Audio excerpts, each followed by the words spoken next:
de 97 à 81, ouais, de 97 à 81. Nous avons bourlingué un peu partout dans le terrain. Euh, je m'en réjouis vraiment et je garde beaucoup de souvenirs sur cette époque. Voilà, je dis que j'ai joué au réveil, j'ai joué en tant qu'ailier, en tant que latéral aussi du réveil. C'est comme ça. Ok. Ok. Le réveil est une famille. À Bukot, si on parle du réveil, c'est comme on touchait la fibre de chacun de nous. Et je me rappelle, il y a des moments quand le réveil joue, personne ne dort dans le coin. Personne, que ce soit nos mamans, nos papas, même les petits-enfants ne dorment pas.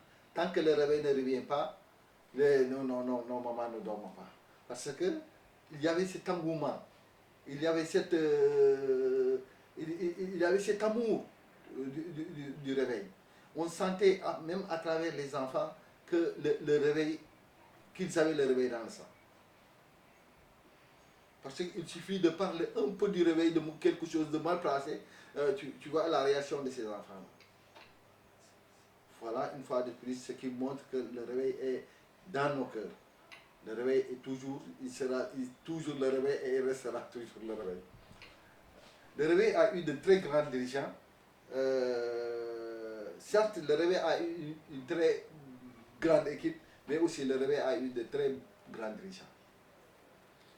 Je ne peux pas me permettre de citer parce que je peux oublier d'autres. Je peux oublier d'autres. C'est pourquoi j'ai préféré ne pas en citer. Mais je peux citer quelques-uns. Un gars comme Sambagaku. On ne peut pas parler du réveil sans parler de Sambagaku. C'est un homme qui fait tout pour le réveil, qui se sacrifie pour le réveil. Et le réveil est sa première famille, il disait, parce qu'il disait qu'il peut priver sa famille pour le réveil. Donc le réveil est sa première famille, et sa deuxième famille et sa propre famille. Sambagaku faisait tout pour le réveil, mais il faisait aussi pour la jeunesse des Ziguinchor. Cette jeunesse qu'il aime tant, parce que tout ce qu'il dit, il dit tout ce que moi j'ai, tout ce que moi je fais, je le fais pour la jeunesse de Ziguinchor. Je le fais pour la Casamance naturelle. Et cela s'est montré par ses gestes, par ses parrainages, partout, même dans le cadre religieux, Sambagaku, il est partout. Il est partout. Que la terre lui soit légère. Parce que c'est un homme, non, c'est un homme que nous, la Casamance a perdu. La Casamance tout entière a perdu. Cet homme est humble. Cet homme, c'est Dieu qui nous, c'est une providence. Vraiment, c'est Dieu qui nous l'a donné. Et vraiment que la terre lui soit légère, que cette terre de Casamance lui soit légère. Sambagaku est un homme, non, mais que l'on ne peut pas, que toute la Casamance regrette sa mort, vraiment. Nous regrettons sa mort. Et j'ai eu quelques photos ici. Le réveil a joué ici avec l'AC Tilène, c'était en 87. Et face à l'AC Tilène, on a gagné la coupe en 87 parce qu'on avait comme capitaine le feu Cheikh Diop. Feu Cheikh Diop, on a gagné la coupe.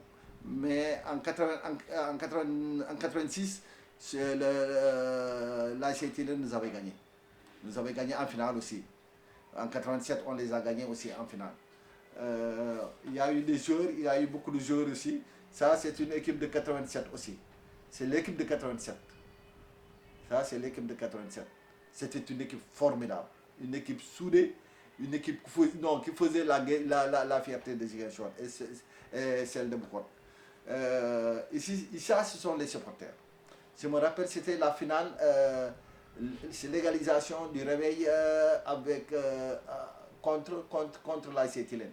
C'est Fogny qui a marqué les 2 buts d'égalisation. Ils nous ont battus par tir au but.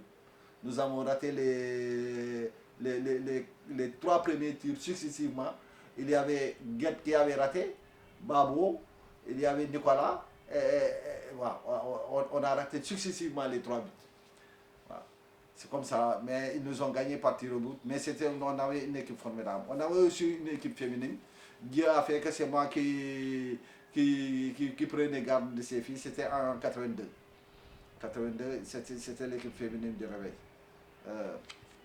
Voilà, ici, ça aussi, c'est le réveil. C'était en quart de finale. C'était en 88. En quart de finale, c'était en 88 contre Botafogo. Ce sont les vieilles équipes. Hein. Botafogo, c'était formidable. C'est pourquoi ils ont tout fait pour avoir pour faire un jumelage entre eux et nous. Vraiment, c'était formidable. C'était formidable. Et ça aussi, c'est encore le réveil.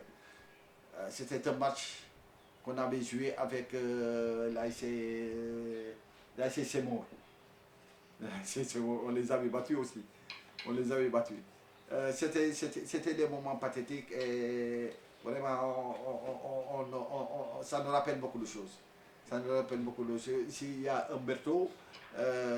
Ici, il y avait Umberto. Parce qu'on avait de très grands joueurs. On avait de très grands joueurs parce qu'il y avait Umberto, il y avait Sergio, il y avait les Feu Cali. Non, il y avait beaucoup de joueurs. Je ne peux pas me permettre de les nommer tous parce que je risque d'oublier. Vos messages à la jeunesse? Non, cette jeunesse, je dis que cette jeunesse-là, mon message pour la jeunesse, je dis que cette jeunesse-là doit être suivie. Parce que les Navetans, ça doit être une source une source de reconnaissance entre eux, la jeunesse. Ça doit être ils doivent se nouer des relations.